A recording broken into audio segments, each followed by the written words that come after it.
I donated to my local GameStop. All right, EB Games. And yes, I bought a game from this service in first time this year, by the way. So let's just dive right in. Now, if you need the whole context of this video, just look at GameStop's like throughout the years of stock price. Okay, it's not doing too well. If you think this might survive, you're wrong, okay? 100%. This is gone. Now, there's been murmurs coming out of this company where, like, they're about to, like, literally shut down, like, go belly up, capsize. But I just want to give an honest experience over what I had. So last night I went and got Borderlands 3 for PlayStation 4. I didn't want to get it on Epic, so I figured, hey, if I want to kind of play it with a buddy, PC version, I guess, didn't have a split screen for some reason. Well, it's still not common, so I ended up getting the PS4 copy just to play with a buddy. It's a fine game. I must say it's all right. It's about what I expect from Borderlands anyway, so if you want that quick review of it, just don't keep your expectations too high. It's an all right game. It looks cool. It does its job, and the guns are all shiny. But this isn't about Borderlands 3, okay? That'll be a different time. But this is about GameStop. So over here in Canada, we call it EB Games, and there's this weird misconception with a lot of people who are like, well, EB Games must be like this saintly fucking store. No, it's about the same shit as GameStop. It's the same store. Just the goddamn branding looks a little different, but I believe it's the same parent company that runs it all. All right, this is not, we're not trying to like pull the wool over anyone's eye or anything. This is the same company effectively. Now, this is a worldwide chain, ladies and gentlemen, and I think the best ones that I've ever went to are probably the ones in like Australia, if anything. Like those are probably the better EB Games out there, because the ones we have over here in our side of the pond are less about gaming and more about just superfluous crap that nobody's buying. Now, I don't have to tell you this, but the business model of GameStop does not respect the consumer at all. I don't think it respects anybody, but let's get into it. So basically how these guys make money is through used games, right? I believe the full game, like when you buy a brand new game from GameStop, they're probably cursing you a little bit inside, because when you buy a full game from GameStop, it's kind of like the equivalent of watching a movie at a theater and not buying like the food items or anything, because at the end of the day, the lion's share of a new game purchase probably goes towards the publishers themselves. The distributors or retail chain gets a tiny bit. So how GameStop circumvents this is they buy games at astronomically low prices than what they're worth and sell them for $5 less than the full game. So now that I'm sitting on a copy of Borderlands 3, I could probably go back to a GameStop and they'd be like, oh, we'll give you 30 bucks. And some people will accept that. They'll be like, here, take the game for 30 bucks. Give me $30 credit.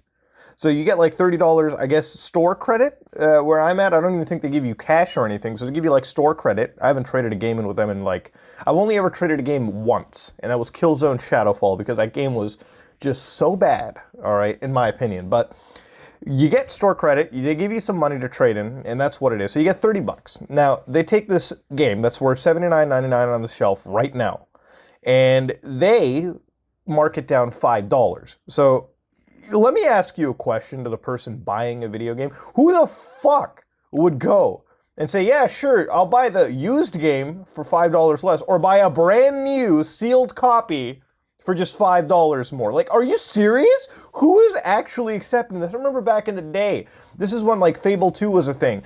My dad took me to the store. I was like, we want to get some Fable 2. So we got Fable 2. I was like, hey Dad, we saved $5 off the used copy. And my dad's like, this copy looks like it's been cummed in right now. Okay, you might as well just spend $5 more and get a sealed copy, moron. And that's why I agreed with it. Even when you're trading in like big items, like when I tried to trade in an Xbox 360 at a time, when I was a young kid, this is when GTA 4 was brand new, so the Xbox 360 still had a good chunk of life in it. What do you think they gave me? $50. They were like, oh, we'll give you 50 bucks. For a 360 with a hard drive in it too, by the way. So immediately, right off the bat, you can tell this company gives you absolutely fuck all anything. They don't give you shit. They don't give you anything worth value to the end user. In fact, if anything, we just keep getting dicked by it. Now, since, like I would believe 2 years ago, I've been buying a lot of my games from Walmart, Best Buy, or Amazon. One of these retailers. They're just in the way. I buy a bunch of other things from them. Video game is just a facet of it. Because at the end of the day, I don't really get any amount of saving from GameStop or EB Games. You know, it's not like the Edge card or anything works too much to my advantage. So I could buy from any store but GameStop and still be in my green. Now, I went and got this game yesterday, Borderlands, and I expected this to be a little high-profile release. It's not Call of Duty or Pokemon, but I expected it to have some people. So I go on the phone, I pre-order the game, technically. I tell them, yeah, can I come pick it up at 9 p.m.? Because they do like 3 hours early release. So I go over there. There's like 5 people standing outside this GameStop, all right, like just standing out. And I go in, I pay for the game, pick it up. That's what it is. Ladies and gentlemen, I think back in the day there used to be like lineups up the ass, you know, when we were getting games like Gears 3 and whatnot, and yeah, those might have been a little more higher profile. I expected Borderlands to have more than 5 fucking people, including myself, to come pick up the game, but there was nobody really over there to pick up the game. I guess maybe it didn't have too much of a high profile release, but you get what I'm trying to say. When I walk into the store, I notice immediately why this company is dead. It's because they have a tiny section for PlayStation 4, a tiny section for Xbox One, a very small section for the Nintendo Switch, and a fucking massive side of their store. Like, we're talking 66% of the store, mathematically, is filled with superfluous shit that no one's gonna buy. There's a photo I took over there, just because I couldn't believe it. There was a fucking Fortnite shrine, I guess is the best way to describe it. Like, who is buying this? I don't even believe kids are buying this. No one's buying. Like, it's stacked so well that you can tell nobody even picked something up to look at. Ladies and gentlemen, look, I understand buying like controllers, peripherals, like control freaks, maybe like a GameStop branded vibrator, but who the fuck is buying any of this? Like, even the Funko Pops that I used to see lined up like crazy, still lined up. I wonder how many people are buying Funko Pops. Like, they've got to be selling maybe like 4 a month before anything else. So there's 66% of the store is lined up with shit that you don't want to buy, while the rest of the store is lined up with something that maybe you want to buy, sure, but they're not trying to give you a great deal on it. This company has not figured out what market equilibrium is, okay? To figure out, hey, how do we respect our consumers so that they come and buy shit from us while also make money ourselves? It's almost like the hoarding practice gone wrong. These guys are like, we need all of it, we need the money, we need everything, we gotta do what we can. They have not adapted or switched their business model. These guys knew that gaming was gonna go digital. These guys knew that people were gonna be buying Call of Duty on the digital storefront versus the actual disc from their store.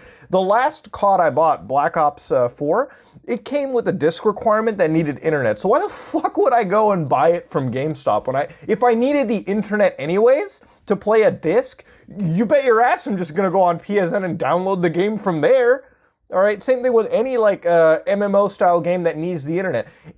There are a few games that I'll probably go out of my way to GameStop for. The only other purchase that I can physically see myself making at this store is for Death Stranding, and that's just because I pre-ordered the Steelbook edition, and I want to try and playing it at 9 p.m. like Borderlands. If they don't do that, then I won't buy from GameStop, okay? They've lost the only marketable thing they have to me.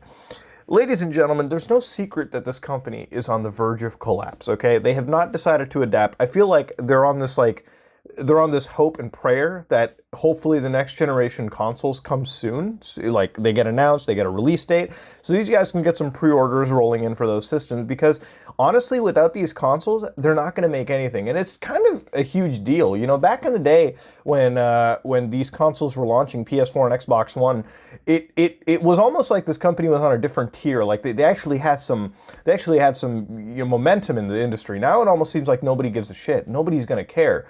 If GameStop stopped to exist, EB Games stopped to exist, it would not destroy the gaming market in tow. It would not hurt anything at all either. There are always going to be other stores that provide the same games for the same prices without the same bullshit, all right?